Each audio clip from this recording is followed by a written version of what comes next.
भोले गजानंद गणपति महाराज की जय।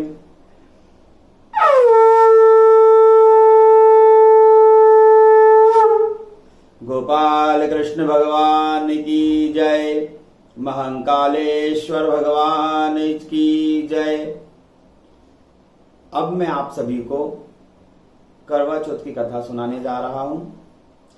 उम्मीद करता हूं कि आपने भगवान का पूजन कर लिया होगा और संकल्प की सुपारी अक्षत गंधाक्षर अपने पल्लू में रख ले, क्योंकि जब भी हम कोई कथा श्रवण करते हैं तो हाथ में गंधाक्षर सुपारी होना चाहिए। बोले काशी विश्वनाथ भगवान की जय। तो कार्तिक मास कृष्ण पक्ष चतुर्थी तिथि करवा चौथ का व्रत करना चाहिए और इस व्रत को करने का अधिकार सौभाग्यवती स्त्रियों को होता है। सभी स्त्रियों को करवा चौथ वाले दिन प्रातः काल जल्दी उठना चाहिए। सोच आदि कर्मों से निवृत्त होकर, नित्य कर्मों से निवृत्त होकर आचमन करके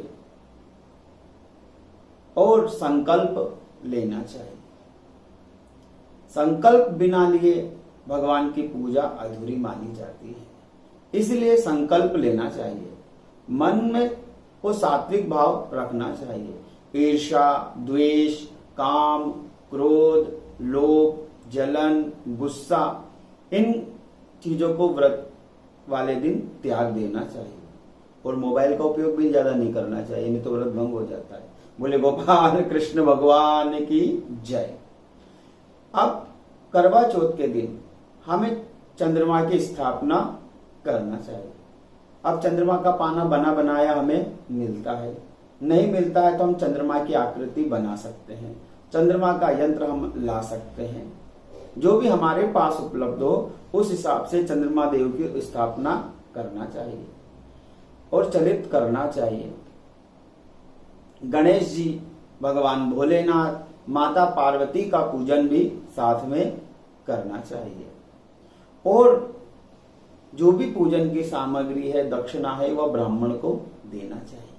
तो प्रातः काल हमें इस प्रकार पूजन करना चाहिए। दिन भर का समय सात्विक रूप से बिताना चाहिए, इधर उधर की बातें नहीं करना चाहिए। भगवान का भजन, पूजन, पाठ करना चाहिए, जिससे हमारा दिन सफल हो, व्रत सफल हो। राग द्वेष से व्रत भंग हो जाता है, मोबाइल पे गेम खेलने से व्रत भंग हो जाता है।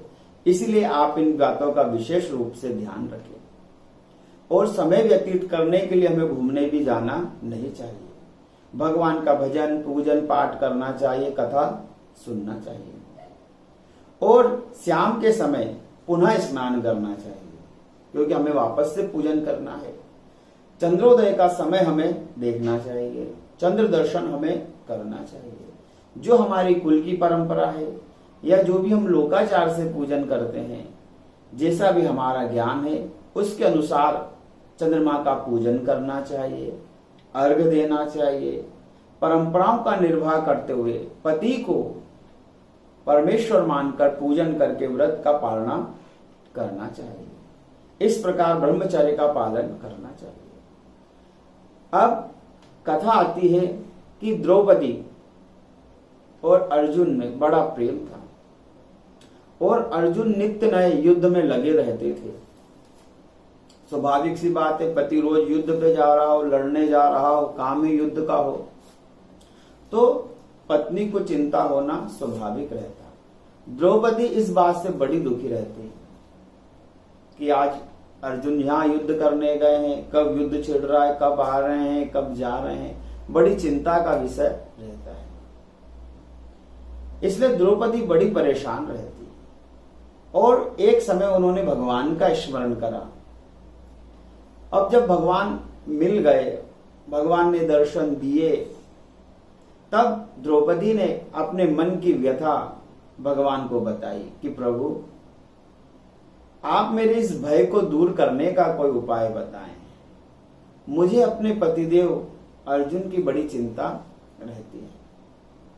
नित्य नए युद्ध से जीवन संकटमय बना रहता और एक अप्रत्यक्ष भय मेरे मन में लगा रहता है, इसीलिए यह अप्रत्यक्ष भय दूर हो। जो अकारण भय मेरे हृदय में बना रहता है वह दूर हो, ऐसा कोई आप उपाय हमें बताएं। तब भगवान कृष्ण ने कहा कि हे देवी, तुमने बहुत अच्छा प्रश्न किया है। यह भय हर पतिव्रता नारी के मन में लगा रहता है पतियों के प्रति, इसलिए यही प्रश्न एक समय माता पार्वती ने भगवान शंकर से किया था। तब भगवान ने, शंकर जी ने कहा था कि कार्तिक मास कृष्ण पक्ष चतुर्थी तिथि को करवा चौथ का व्रत करना चाहिए, चंद्रमा का पूजन करना चाहिए, शिव जी का पूजन, गणेश जी का पूजन, माता पार्वती का पूजन करना चाहिए, अर्घ देना चाहिए, निर्जला व्रत रखना चाहिए, किसी प्रकार के शस्त्र का उपयोग नहीं करना चाहिए, काटना पीटना नहीं चाहिए, क्रोध नहीं करना चाहिए और ब्रह्मचर्य का पालन करते हुए इस व्रत को करना चाहिए और अपने पति की पूजा करना चाहिए। पति की पूजा करने से ही वह भय निकल जाता है, पति की आयु लंबी होती है। जो कोई भी सौभाग्यवती स्त्री इस व्रत को करेगी तो उनके मन से भय निकल जाएगा, उनके पति की आयु दीर्घ होगी, वे स्वस्थ होंगे, घर में सुख शांति समृद्धि का वास होगा।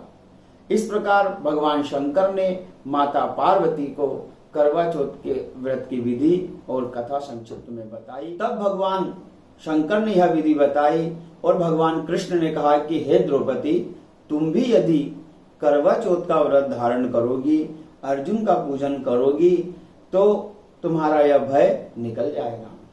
भगवान कृष्ण के कहे अनुसार माता द्रौपदी ने भी करवा चौथ का व्रत किया, जिसके कारण कौरवों की हार हुई और पांडवों की विजय हुई, धन धान्य आदि की वृद्धि हुई। बोले गोपाल कृष्ण भगवान की जय। आप सभी को करवा चौथ के व्रत की शुभकामनाएं, यह आप सबकी मंगल कामनाएं, आप सभी की सभी कामनाएं पूरी हो, यही मैं भगवान से प्रार्थना करता हूँ। बोले काशी विश्वनाथ भगवान की जय। हाथ में या पल्लू में जो भी आपके गंधाक्षत रखे हुए हैं वो भगवान को अर्पण कर दें। बोले गोपाल कृष्ण भगवान की जय। पुण्य कमाने के लिए कथा को शेयर अवश्य करें। जय श्री कृष्ण।